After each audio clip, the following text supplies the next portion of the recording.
Our next section, Swingin' with the Spirit, begins with a living legend, peace activist, and great Jewish scholar of ancient Semitic languages and African Ethiopian languages and religions, Professor Ephraim Isaac.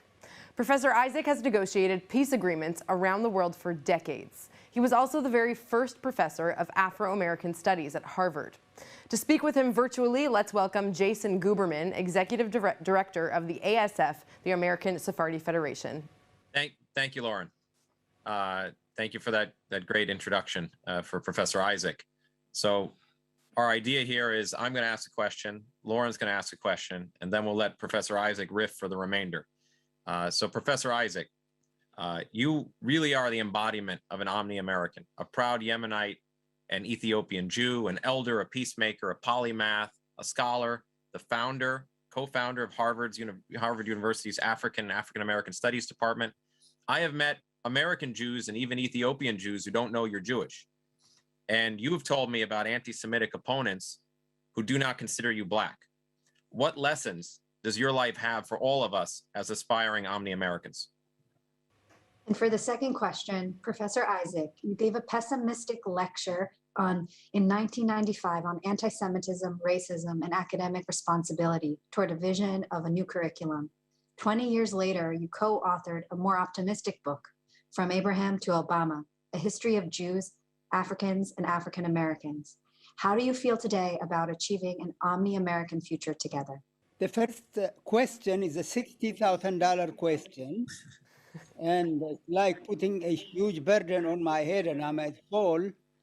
But in any case, I would like to say that some years ago, I was interviewed in Geneva by a Jewish magazine called Shalom. And they asked me something similar, and then they entitled the paper, The Renaissance Man. So basically, for me, what motivates me is what the proverb says, Tchilat Chokhmah Yirat Hadoshem. The beginning of knowledge is the fear of God. When you start that way, there is no black, there is no white. We are all equal in the eyes of God, and that's what motivates me.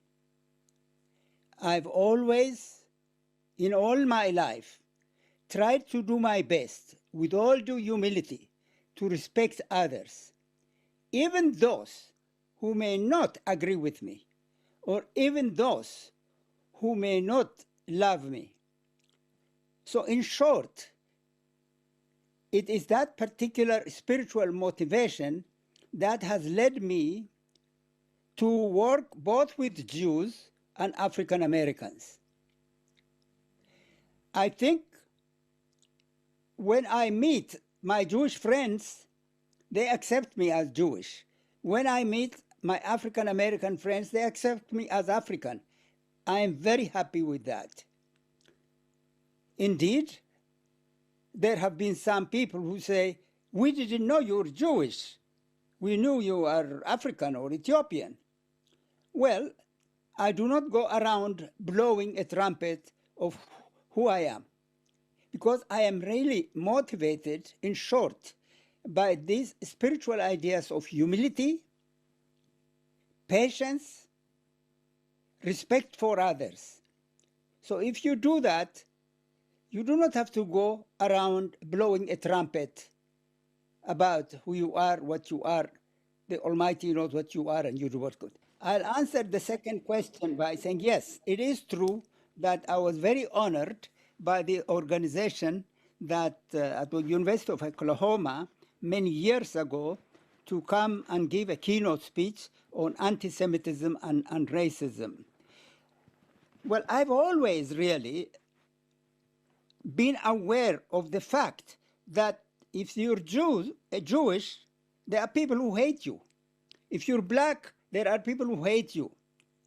I have not let that burden bother me. I speak as a scholar, and my lecture, this was actually in Santa Fe, but organized by the University of Oklahoma, was on anti-Semitism and racism in academia. I still believe myself that academia has a big responsibility to promote interracial, interreligious understanding. Very unfortunately, however, the academia often plays a negative role. Well, my lecture was based actually on 19th and 18th century studies, during which time we all know, of course, a lot of anti-Semitic books were written, and during which time a lot of books were written about anti-African people, books that compared the head of an African with the head of a crocodile. A professor at Yale University, Calhoun, saying, find me a black man and I'll consider black people human. A professor at Harvard writing that if women get out, white women get educated, they'll not be able to bear children because their brain grows and their womb shrinks.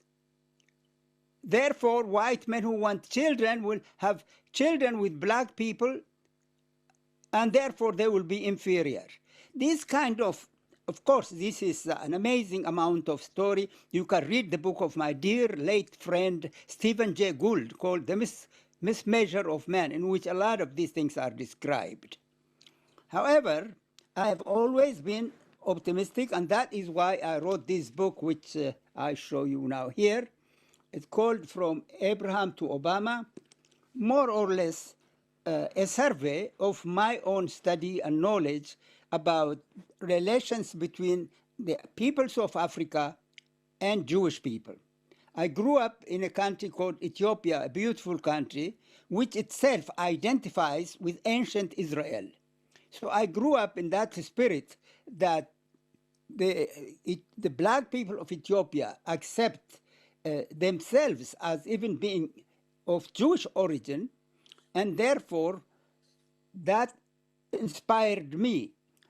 At the same time, coming to the United States and learning a lot about what goes on in terms of anti-racism and anti-Semitism, I felt that it was about time that African Americans and Jews dialogue with each other, because they are both subjects of discrimination and hate, and for humanity to overcome this kind of disease, those who are subjects of such discrimination must unite. United we stand, divided we fall. So the objective of this book is to show how actually the Jewish people have contributed a lot to the struggle of black people for civil rights. It also speaks about how culturally the people of Africa, like the Ethiopians, have identified themselves with the ancient Jewish people, and therefore it makes me very happy when I see Martin Luther King walking around in the demonstrations holding hands with Jewish people. Indeed, the Jewish people played a tremendously important role at Harvard. I remember in 1968, when the students went out to demonstrate that we need a Department of African and African American Studies, and that was led by African American students, correctly, but then their major support were the Jewish people, the Jewish students on campus. And that is how, in fact, I ended up becoming the first professor of African American Studies at Harvard. I don't know if I'm answering these questions correctly or I'm just blubbering. Or can I get any kind of specific question that would clarify my answer? Would you like to ask the professor for some clarification on anything? Sure, Professor Isaac, if you could say more about your experiences at Harvard and how about your students and your reception within the Jewish community, I think that would be interesting. That's also a very complicated question. I must say, I don't know the facts, but I was told by my black students, African American students, that there was one particular black professor who used to tell them, why do you love this Professor Ephraim Isaac? He's Jewish. And my students who happened to be black, they loved me. I was the most popular professor in that department, 50% of the students at Harvard, including almost 75% of the black students, took my courses on African religion, on ancient African history, Ethiopian culture and language, and so on. And I would say that, with all due humility, although my students, my African-American students, knew who I was, that I came from Ethiopia, that I was Jewish, they loved me. That's the word I will say. If you look at the Harvard dedication of the Ephraim Isaac Chair for Excellence in African Studies, indeed they repeat that 50% of the students actually of the students who took 50% of all the students who took courses in the department took my courses. But among those 50%, 75% were African American students. And they also mentioned that I was voted the best teacher throughout those years. And who was doing this? African American students. I still keep in touch with a lot of my former students, and we have mutual respect and love, and we keep in touch.